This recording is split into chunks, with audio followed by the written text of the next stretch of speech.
happiness is to you. Because I'm happy. Clap along if you feel like that's what you want to do. Here come bad news, talking this and that. Well, give me all you got and don't hold it back.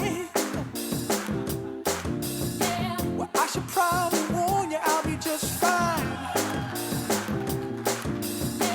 No offense to you, don't waste your time. Here's why. Because I'm happy. Clap along if you feel like a room without a roof. Because I'm happy. Clap along if you feel like happiness is the truth. Because I'm happy. Clap along if you know what happiness is to you. Because I'm happy. Clap along if you feel like that's what you want to do. Hey, go. Bring me down. Good morning. Good morning. Thank you. Thank you. Let me thank my friends, all of my friends, all of my beloved brothers and sisters, but especially my brothers and sisters and my friends from CWA in Atlanta, in Georgia. Thank you. Hill Street.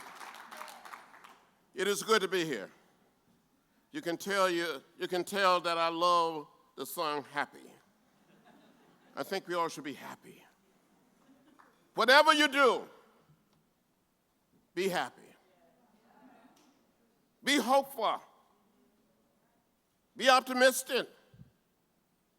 And never, ever get lost in a sea of despair. Keep the faith. I know you just won a great victory, but we have other victories to win.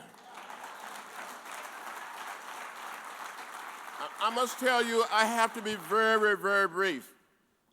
Supposed to be on the hill, on the floor in a matter of minutes to speak. But, you know, this is an unbelievable period in the history of our country. For workers, but for all of us. And it doesn't matter if whether we're black or white, Latino, Asian American, or Native American. We're one people, we're one family, we all live in the same house. The American house, the world house. And we must learn to live together as brothers and sisters. If not, we will perish as fools. That great labor leader, the late A. Philip Randolph, was said from time to time when we were planning the March on Washington in 1963. Maybe our foremothers and our forefathers all came to this great land in different ships, but we're all in the same boat now. We must look out for each other and care for each other. Now, I know what it is to work hard. I grew up very, very poor on a farm in rural Alabama, outside of a little place called Troy. My father was a sharecropper or tenant farmer. But back in 1944, when I was 4 years old, and I do remember when I was 4, my father had saved $300 and a man sold him 110 acres of land.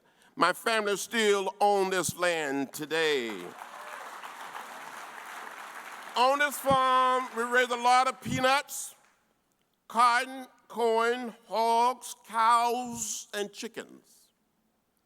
As a matter of fact, on the farm, it was my responsibility to care for the chickens. And I fell in love with raising chickens like no one else could raise chicken. I know you're very smart. I know you know how to organize. I know you know how to lobby.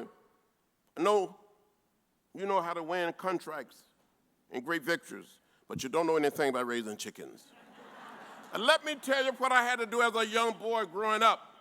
When the setting hen was set, I had to take the fresh eggs, mark them with a pencil, place them under the setting hen, and wait for 3 long weeks for the little chicks to hatch.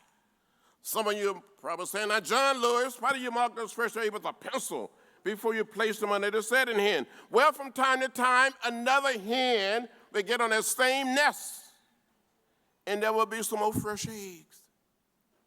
You had to be able to tell the fresh eggs from the eggs that were already under the setting hen. You follow me? You don't follow me, it's all right. I know some of you love to eat chicken, but you don't know anything about raising chicken.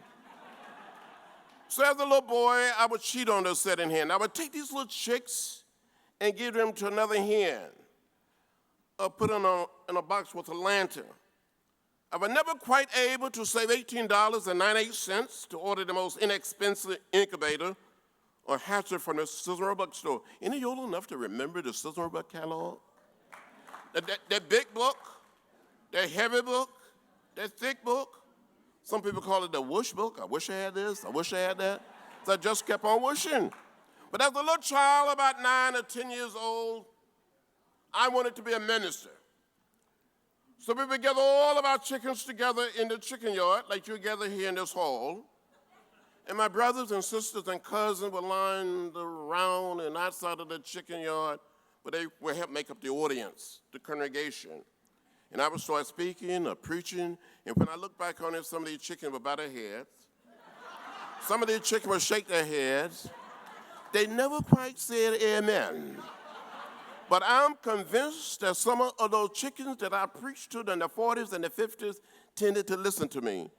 Much better than some of my colleagues listened to me today in the Congress.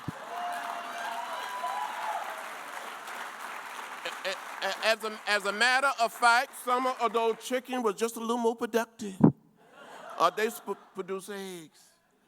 I tell you, growing up there, I'd be working in the field, and my mother would say, "Boy, you're falling behind. You need to catch up." And I would say, "This is hard work." And she would say, "Hard work never killed anybody." I said, "Well, it's about to kill me." The point I want to make to you, we have a lot of work to do. This is not playing time. We got to have a great victory. A great victory in November. We must win. We must win. We don't have a choice.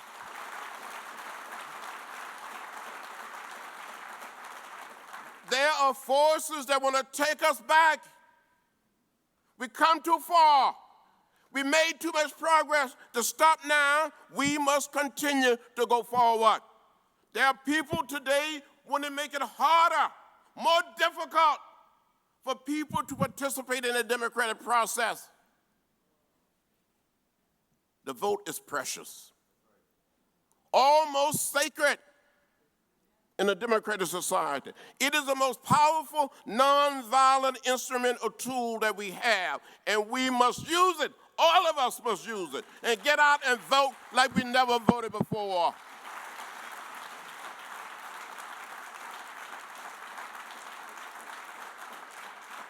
When I came here to Washington, D.C. the first time in 1961, the same year that President Barack Obama was born, I had all of my hair,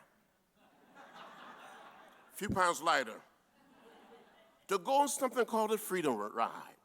We won that victory. Then I came back here in 1963 with labor leaders, civil rights and human rights leaders, religious leaders for the March on Washington. Was the youngest speaker at the march. There was so much hope, so much optimism. When we met with President Kennedy after the march, we cannot let that sense of hope and optimism die or be buried. What you do, and you can do it, you know how to organize. You know how to mobilize. Will not just be good for all of us, but for generations yet unborn, for our children and their children, and children to come. We can do it. I gave a little blood more than 50 years ago on that bridge in Selma for the right to vote. I tell you, I, for one, will not stand by and let the United States Supreme Court, or members of Congress and their special people on the other side of the aisle, make it harder and more difficult. It's a shame and a disgrace that people have to stand in long lines to cast a vote. To be able to cast a vote should be as easy and simple as getting a glass of water, as President Jimmy Carter suggested. So don't give up. Don't give in. Keep the faith and keep pushing and be happy. Thank you very much. Bring me down, the love is too high. Bring me down, can't nothing bring me down. I said, because I'm happy. Clap along if you feel like a room without a roof. Because I'm happy. Clap along if you feel like happiness is the truth. As Claude said, a living legend. I was going to say that he not only talks the talk, he walks the